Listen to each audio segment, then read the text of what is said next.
les jeunes. On Bien, justement, on était en train déjà de commencer notre entrevue, presque. On parlait de la situation des femmes au travail.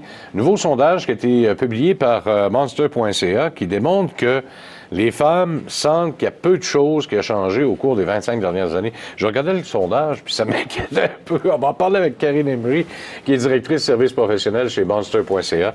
Madame Emery, bonjour. Bonjour à vous. 38 des femmes québécoises, il y a plus de femmes québécoises et 23 des hommes croient que ça n'a rien changé depuis les 25. C'est quand même pas mal, là. C'est beaucoup. C'est beaucoup, oui. Puis, si on va ajouter une deuxième couche là-dessus, quand on pose la question aux femmes, croyez-vous que c'est possible d'accéder à des postes de haute direction? 80 disent non. Pourtant, il y a de plus en plus de femmes qui accèdent à des postes de haute direction. Mais là, c'est ça. Par exemple, si on regarde les postes de haute voltige, par exemple, Fortune Top 500, en 8 ans, il n'y a pas plus de sièges occupés par des femmes dans les conseils exécutifs qu'il y a 8 ans. Ah. Donc, est-ce que ça a vraiment changé? Il y a des nuances à faire. Le fameux bon, good old boys club. Oui, ça n'a pas changé. Tout à fait, tout à fait. D'ailleurs, il y a des...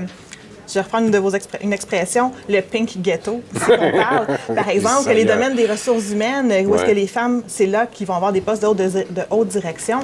Il y a des choses comme ça à discuter qui sont quand même un peu inquiétantes. Bon, c'est sûr, certain qu'il y a des choses inquiétantes, mais est-ce que c'est une question de perception ou si c'est vraiment la réalité? Bon point. La perception, c'est que non, ça n'a pas bougé. Toutefois, quand on pose la question à des tranches d'âge différentes, les 25-34 ans, donc les femmes qui arrivent sur le marché du travail actuellement, il y a un vent de fraîcheur. Les femmes disent « je crois que je peux y arriver, je vois des opportunités ». Donc, c'est certain aussi, il y a un pourcentage plus haut maintenant de femmes que d'hommes à l'université. Il y a un changement qui se fait là. Et il y a aussi les femmes qui sont les pourvoyeurs principales au foyer. Il y en a aussi de plus en plus. Donc, en voyant ces changements-là qui arrivent, oui, il va y avoir des choses qui vont changer. Bon. Quand on dit que 8 femmes sur 10 au Québec, un petit peu plus même au Canada, disent que on doit prouver qu'on possède plus de compétences, une expérience supérieure, est-ce que c'est la même chose que les plus jeunes que les plus âgés? Oui. Est-ce que les plus jeunes sont plus confiantes? Les plus jeunes sont plus confiantes, oui, mais il reste quand même que c'est un sentiment général où est-ce que quand on arrive en entrevue pour un même poste, une femme va être plus préparée, va arriver avec plus d'argumentation, va sentir qu'elle doit prouver qu'elle va faire plus d'heures. Donc, il y a encore la mentalité des dernières années qui nous suit, même s'il y a plus de confiance qu'on va être capable de monter les échelons. L'autre point que je voulais amener aussi, c'est les postes de direction. Les Québécois sont moins confiantes d'atteindre un poste de direction que le reste des Canadiennes de façon générale. On l'explique comment, ça? En fait, le sondage n'a pas poussé le résultat. Bon, j'ai fait plusieurs lectures. C'est certain que les femmes qui ne sont pas bilingues, par exemple, au Québec, ils voient ça déjà comme un obstacle à la base. Atteindre les postes de direction, les quartiers généraux sont souvent à Toronto ou sont dans des postes de compagnies américaines ou nord-américaines. Donc, ça peut être un bémol.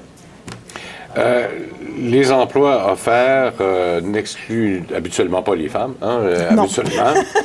Mais on a l'impression aussi que les femmes sont nettement désavantagées par rapport aux hommes, même si on ne les exclut pas de facto, que c'est pas légal de le faire de toute façon. Tout à fait. Parfois, le CV va se retrouver peut-être en dessous de la pile. C'est un peu l'impression que les femmes ont. L'impression, puis aussi quand on regarde les expériences passées, quand elles vont parler avec des collègues ou avec des membres de leur famille, c'est ce qu'elles ont vécu. Je crois qu'avec le travail, l'effort, l'éducation qui est en place, comment les femmes se débrouillent sur le marché, ça ne devrait pas être le cas. Aussi les politiques mises en place par les entreprises. Mais il y a aussi la conciliation vie, travail, famille. Il y a toujours cette image-là. Et l'image aussi qui fait, si j'engage une femme, malheureusement, je vais la perdre pour un congé de maternité éventuellement. Là, on ne parle plus de 2-3 jours de congé de maladie. Là, on parle de plusieurs mois, même ne serait-ce qu'une année supplémentaire. Ça veut dire une réorganisation. Puis est-ce que ça leur joue encore des tours? Est-ce que les employeurs sont réticents à employer une femme juste parce qu'elle pourrait tomber enceinte éventuellement? Ça prend des plans de succession de talent, c'est-à-dire, si on embauche des femmes, oui, il va y avoir des congés de maternité. Donc, on s'entend. Sauf qu'il faut avoir une mécanique en place. Il y a beaucoup de travail de la part des employeurs qui est à faire, non seulement dans la gestion des talents, mais aussi dans la flexibilité. Les horaires compressés, les horaires flexibles, le télétravail. Pourquoi ne pas offrir ça à la base dans les politiques d'entreprise pour permettre aux femmes d'avoir des enfants, d'avoir une famille, mais aussi de pousser leur carrière? Je parlais justement au cours de la dernière année, il y a 2 secteurs bien précis comptabilité et les avocats. Ces deux bureaux, les bureaux de comptables, c'est encore ben gars, là. Oui, Si vous me permettez l'expression. Tout à fait. Ben gars. Et malheureusement, les femmes ont de la difficulté à se faire de la place là-dedans, justement parce que parfois, ils sont soutien de famille, ça met de la pression supplémentaire. Parfois, elles deviennent enceintes, ça met de la pression sur le bureau. Oui. Il y a toutes sortes de contraintes, là. L'effet sandwich. Ah, ben oui, effectivement. Et c'est ça, donc la femme en tant que telle, si on regarde, par exemple, les femmes qui travaillent à temps partiel, c'est le double des hommes. Et quand on leur pose la question directe, pourquoi êtes-vous à temps partiel, la réponse la plus fréquente, c'est pour m'occuper de mes enfants, m'occuper de la famille ou d'un parent qui a besoin d'aide. Et on retrouve ça seulement à 2 des cas chez les hommes. Donc, il y a encore un gros rôle de la femme associée au support de la maison. C'est beaucoup de travail à faire de la part de l'employeur pour aider à ça, pour ne pas négliger les femmes sur le marché qui sont de superbes talents. Ben justement, vous en avez parlé dans votre sondage sur les catégories qui sont dominées par les hommes, entre autres dans les sciences, technologie, ingénierie, mathématiques. Là, on revient encore une fois avec nos comptables. Finance, même en médecine. Mais ça, c'est drôle parce que le sondage demandait quels secteurs croyez-vous qui sont dominés par les hommes? Donc, c'était de la perception. La médecine était un des champs ressortis, mais là, il y a un changement. Il y a plus de femmes actuellement en faculté de médecine que d'hommes. Donc, les perceptions vont se mettre à changer. Puis d'ailleurs, il y a une grosse partie d'éducation dans tout ça. En tant que femme, si vous croyez que vous n'êtes pas payé assez dans votre domaine d'expertise, par exemple, vous êtes dans un de ces domaines-là, vous êtes mon collègue est probablement mieux payé, il y a des sites bâtis expressément pour aller voir les moyennes salariales sur le marché. Par exemple, monster.salary.com, SALARY, pour aller voir par région, par type d'emploi, combien vous devriez être payé.